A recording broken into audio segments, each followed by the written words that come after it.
ಪ್ರಭು ನ್ಯೂಸ್ಗೆ ಸ್ವಾಗತ. ಬೆಳಗಾವಿ ಜಿಲ್ಲೆ ಖಾನಾಪುರ ತಾಲೂಕಿನ ತೊಲಗಿ ಗ್ರಾಮದ ಗ್ರಾಮ ದೇವತೆ ಶ್ರೀ ಮೂರಮುಖಾಂಬಿಕಾ ಜಾತ್ರಾ ಮಹೋತ್ಸವ ಪ್ರಾರಂಭ.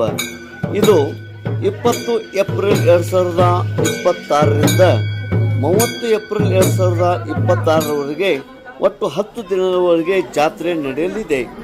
ಮೂರಮುಖಾಂಬಿಕಾ ದೇವಿಯ ಜಾತ್ರಾ ಮಹೋತ್ಸವವು ವಿವಿಧ ಕಾರ್ಯಕ್ರಮ ಹಾಗೂ ರುದ್ರಾಭಿಷೇಕ, ಹೊನ್ನಾಟ, ಮುತ್ತೈದೆಯರಿಗೆ ತುಂಬುವುದು, ಮಹಾಪ್ರಸಾದ, ಪ್ರತಿದಿನ ಸಾಯಂಕಾಲ ಮನೋರಂಜನೆ ಹಾಗೂ ಸಾಂಸ್ಕೃತಿಕ ಕಾರ್ಯಕ್ರಮ ಜರುಗುತ್ತಾ ಇವೆ.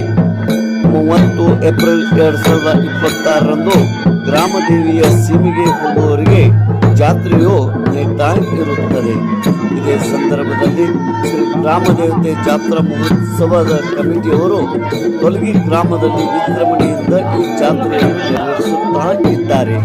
ಅನೇಕ ಕಡೆಯಿಂದ ಮತ್ತು ತೊಲಗಿ ಗ್ರಾಮದ ಎಲ್ಲ ಭಕ್ತಾದಿಗಳು, ಮಹಿಳಾ ಭಕ್ತಾದಿಗಳು ಇದರಲ್ಲಿ ಭಕ್ತಿಯಿಂದ ಸಕ್ರಿಯವಾಗಿ ಪಾಲ್ಗೊಂಡಿರುತ್ತಾರೆ. ದೇಶ್ ಪ್ರಭು ನ್ಯೂಸ್ ತೊಲಗಿ.